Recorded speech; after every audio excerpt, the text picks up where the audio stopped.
नमस्कार दोस्तों। मरे हुए लोग क्यों वापस आते हैं? मरे हुए लोग जब वापस आते हैं तो वो क्या करते हैं? और मरे हुए लोगों को वापस आने का कारण क्या है? मरे हुए लोग अक्सर घर में आकर क्या करते हैं? ये आपको आज जानना ज़रूरी है, क्योंकि हमारी ज़िंदगी में बहुत कुछ उथल-पुथल होता होता रहता है और हमें इस चीज़ का पता नहीं होता है हमारी लाइफ में। हम जाने-अनजाने में हर दिन कुछ ऐसी गलतियाँ करते हैं जिनके कारण उन गलतियों की वज़ह से पूरे घर को, पूरे परिवार को उसका हर्जाना भुगतना पड़ता है। हमारी कुछ प्रॉब्लम्स बढ़ जाती हैं, कुछ काम बिगड़ने लगते हैं, कुछ बीमार होने लगते हैं, कुछों को लाइफ में बहुत ज़्यादा दिक्कत आने लगती है जिसका हमें आइडिया नहीं है। आज दोस्तों मैं आपको यही क्लियर करने वाला हूँ कि मरे हुए लोग क्यों ज़िंदगी में वापस आते हैं और इन्हें वापस कैसे बुलाया जाता है। अगर किसी इंसान के घर से कोई आदमी मर जाता है, चाहे उसका कोई भी पारिवारिक आदमी हो, मर गया, तो 3 कारणों की वजह से घर में वापस आता है लौट के। उसे वापस लाने वाले लोग हम ही हैं। नंबर 1, किसी इंसान मरता है, जैसे कोई इलाज के तो दौरान हॉस्पिटल मर गया या एक्सीडेंट से मर गया या खुद सुसाइड कर लिया या उसकी किडनी हत्या कर दी गई। उसकी उम्र 18 से 35 से 40 साल की है, तो वो इंसान वापस ज़रूर आएगा, आपके घर में ही आएगा, क्योंकि आप उसको भुला नहीं पाओगे इतनी आसानी से। आप उसकी चीज़ों को सँभाल के रखोगे, आप उसको हर समय याद करोगे, हर ऐसे फेस्टिवल पे याद करोगे, हर प्रोग्राम में उसको याद करोगे कि आज अगर वो होता तो कुछ और ही बात होती। आप हर प्रॉब्लम में याद करोगे, अगर वो होता तो ऐसा नहीं होता। आप हर खुशी में याद करोगे कि अगर वो होता तो आज ये बात नहीं होती। क्योंकि ऐसा कोई समय नहीं जाएगा जिसको आप याद नहीं करेंगे, क्योंकि हम उनकी चीज़ों को सँभाल के रखते हैं अपनी लाइफ में।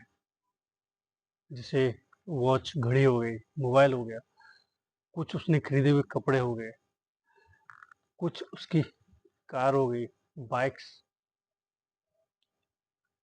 या उसने खुद के लिए घर बनाया हो, प्रिय घर।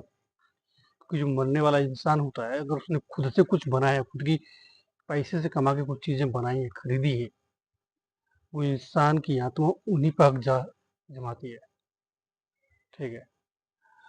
और उन चीज़ों को हम सँभाल के रखते हैं अपने पास, कि ये उसकी याद में हम उनको रखते हैं जमा। यही हमारी सबसे बड़ी गलती है, क्योंकि जिस इंसान ने खुद कमा के उन चीज़ों को इकट्ठा किया है, उनको हम सँभाल के अपने पास रख रहे हैं। चीज़ों की लगाव इंसान से इतना हो जाता है कि वो चाहकर भी नहीं जा पाता उन चीज़ों को छोड़कर। खासकर ऐसी चीज़ें जो डेली यूज़ में वो उनको यूज़ करता था, ऐसी चीज़ें तो हमें बिल्कुल सँभाल के अपने घर में नहीं रखनी चाहिए। इससे क्या है कि आत्मा को लगता है कि यही मेरी चीज़ है, यही मेरा सब कुछ है, तो उन चीज़ों को छोड़कर आत्मा कहीं जा नहीं पाती है, क्योंकि उन चीज़ों में उस इंसान की खुशबू रहती है, बॉडी की प्रेज़ेंस फ़ील रहती है, कुछ शक्ति उन चीज़ों के अंदर वो मौजूद रहती है। कुछ चीज़ों को मैं जब तक मौजूद रहेगी, जब तक उन चीज़ों को बाहर नहीं निकाला जाएगा। इसीलिए हम जो इंसान मर जाता है, उसके कपड़े को तो जला देते हैं, जो डेली यूज़ में पहनता था। और डेली यूज़ में जो चीज़ों को यूज़ करता था, वॉच, मोबाइल, घड़ी, पर्स, कार वगैरह, इन चीज़ों को हम नहीं साइड कर पाते। एक होता है कि इंसान अगर पूरी उम्र में मर गया, जैसे कि हर इंसान की 75 साल की उम्र होती है, अगर वो इंसान उस उम्र को पार करके मरता है, वो जेन्युइन मौत मरता है, वो भगवान की दी हुई मौत मरता है। अगर 40 से 45 साल की उम्र में इंसान मरता है, तो वो उसकी उम्र पूरी नहीं हुई है, उसकी अकाल मृत्यु हुई है। इसी कारण से उसकी आत्मा दुखी रहती है, परेशान रहती है, भटकती है इधर से उधर। तो इन चीज़ों की वजह से आत्मा को लगता है कि मेरा कुछ चीज़ है, मेरा कुछ छूट रहा है, मेरा कुछ पास छूट रहा है, तो उसको ढूँढते-ढूँढते वो आत्मा घर तक पहुँचती है। और जब आप उन चीज़ों को यूज़ करने लगते हैं तो आत्मा आपके पीछे-पीछे घूमती, जो इंसान उन चीज़ों को यूज़ करेगा, आत्मा उनके पास जाएगी और इन चीज़ों को आपको यूज़ नहीं करने देगी। आप उनको यूज़ करेंगे तो कुछ न कुछ एक्सीडेंट्स, कुछ ऐसे काम आपके साथ करेगी, जो आपकी लाइफ़ में प्रॉब्लम्स खड़ी कर सकते हैं चीज़ें, ठीक है? इसलिए कुछ ऐसी चीज़ों के लालच में ना आकर घड़ी, वॉच, मोबाइल, बाइक से इन चीज़ों को बहुत प्यार करता था या इन चीज़ों को उसने खरीदा था, तो इन चीज़ों को पहले ही जानने के बाद इंसान को उसको साइड कर देना चाहिए और इसी में पारिवारिक भलाई होती है। क्योंकि मरने के बाद कोई किसी का नहीं होता, ये आप अच्छी तरह जानते हैं और आत्मा कभी किसी की नहीं होती। आत्मा हम उसको कहते हैं जो पूरी एज खत्म करके मर गया। जो 40 से 45 साल की उम्र में इंसान मरता है उसको आत्मा नहीं बोलते हम, उसको प्रेत या उसको भूत बोल सकते हैं, ठीक है? आत्मा उसी को बोलते हैं जिसको पवित्र जो हमारे जिंदा इंसान के अंदर होती है उसको हम आत्मा बोलते हैं, मरने के बाद आत्मा नहीं होती है। अभी बात करते हैं दूसरी प्रक्रिया में कैसे हम उसको लाते हैं। तो हमारा कोई मरता है इंसान किसी का तो हम उसको दिन-रात याद करते हैं। जब आत्मा को पता चलता है कि ये इंसान मुझे याद कर रहा है, बहुत ज़्यादा याद कर रहा है, तो उस आत्मा को उससे लगाव हो जाता है, उस जगह से, उस आदमी से। वो जो आत्मा इस घर को और जगह को, उस इंसान को कभी छोड़ के जा ही नहीं पाती, वो उन्हीं में उलझ के रह जाती है।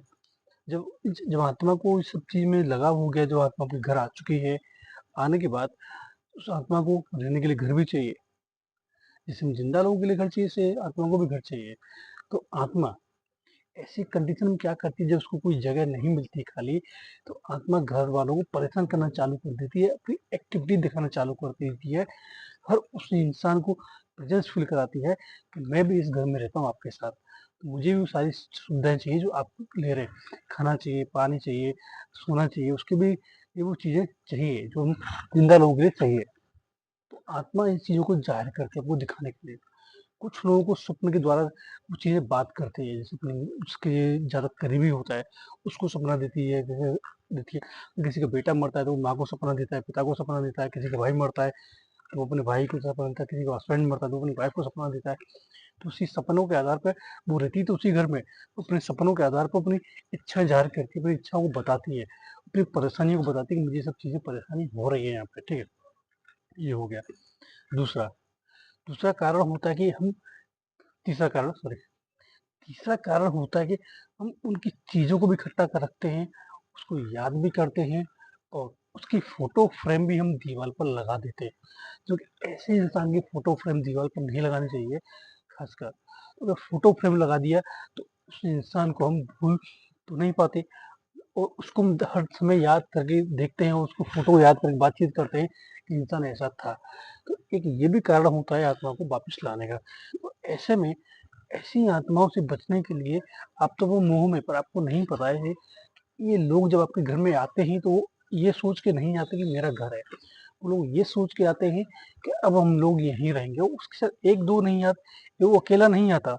उसके साथ बहुत सारी ऐसी नेगेटिव शक्तियाँ आती हैं, जिनका आइडिया आपको नहीं है। वो जो आपकी लाइफ़ को पूरी ख़त्म कर सकते हैं वो लोग। वो इतनी पावर शक्ति होती है और नेगेटिव शक्तियाँ होती है ना, कि वो आपको बहुत बड़ी मुसीबत में डाल सकते हैं। अगर अगर आती है, अगर देखिए, एक पॉज़िटिव और एक नेगेटिव दोनों शक्ति एक साथ नहीं रह सकती एक जगह पे, ठीक है? जैसे हम अगर हमारा भगवान का मंदिर है और हम उसमें डेली पूजा करते हैं, अगर नेगेटिव शक्ति रहती है घर में, तो उसको पूजा-पाठ पसंद नहीं है। नेगेटिव शक्ति को घर में साफ-सफाई बिल्कुल पसंद नहीं है। नेगेटिव शक्ति को शांति प्रिय माहौल बिल्कुल पसंद नहीं है घर के अंदर। नेगेटिव शक्ति चाहिए गंदगी घर के अंदर। पूजा-पाठ बिल्कुल ना हो, वायलेंस चाहिए, लड़ाई-झगड़े होते घर में होते रहे और उन चीज़ों से उसको बहुत ज़्यादा एलर्जी होती है। उसको एलर्जी होगी तो वो क्या करेगी? आपको घर को डिस्टर्ब करेगी। डिस्टर्ब करने के लिए क्या करेगी? उस समय झगड़े लगाएगी, किसी को बीमार करेगी, किसी को परेशान करेगी, ठीक है? तो ये सब चीज़ करने के लिए उसको तो आकर्षित करना, उसको अगर याद नहीं करेंगे तो वो आएगी नहीं। उसकी चीज़ों को इकट्ठा नहीं रखेंगे, वो नहीं आएगी। उसकी फ़ोटो फ्रेम नहीं लगाएँगे तो वो नहीं आएगी। तो यही कारण होता है कि आत्मा घर में वापस आने का। काफ़ी लोगों को सालों गुज़र जाते हैं जाते हुए, फिर अचानक से वो चीज़ें क्यों एक्टिविटी स्टार्ट हो जाती है घर में, तो यही कारण होता है। फिर आप क्या करेंगे, किसी ओझा के पास जाएँगे, किसी तांत्रिक के पास जाएँगे और उनको बुला के लाएँगे, कि हमारे घर में चीज़ें प्रॉब्लम्स हो रही हो। एक आदमी की वज़ह से पूरा घर डिस्टर्ब हो जाता है आपका। एक आदमी से पूरे लोग, सारे लोग जितने घर लोग रहते हैं, सब लोगों की लाइफ डिस्टर्ब हो जाती है। फिर आखिर में वो सब चीज़ें खत्म नहीं होंगी तो आप अपना घर बेचेंगे और दूसरी जगह शिफ्ट होना चालू कर देंगे। तो जो चीज़ है, वो जो आई है वो उसी घर में रहेगी, वो उस घर को छोड़ के नहीं जाएगी। ठीक है? तो ऐसी प्रॉब्लम से बचने के लिए ना ही किसी को याद करो, ना ही किसी की फ़ोटो फ्रेम लगा के रखो। उसमें किसी ने वो चीज़ खरीदी है, उसकी जो ज़्यादा प्यारी थी, उन चीज़ों को भी आप साइड कर दीजिए अपनी लाइफ से। भले ही वो चीज़ें आपको लालच दे रही हैं, पर लालच उस सब परिवार के लिए बहुत दिक्कत खड़ी करने वाला है लालच। ठीक है? तो ऐसी छोटी-सी चीज़ों के लिए इस वजह से आपके बच्चे, वाइफ़, फ्रेंड्स सर्कल में सबसे ज़्यादा आपका घर, घर पूरा आपका डिस्टर्ब हो जाएगा जिसका आपको आइडिया नहीं है। काफ़ी लोगों का घर डिस्टर्ब हो भी रहा होगा। ये था मेरा वीडियो।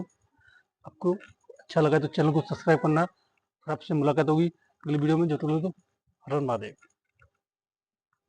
मेरे चैनल पर नए आए हैं तो मेरे चैनल को सब्सक्राइब करना, लाइक करना, कमेंट करना।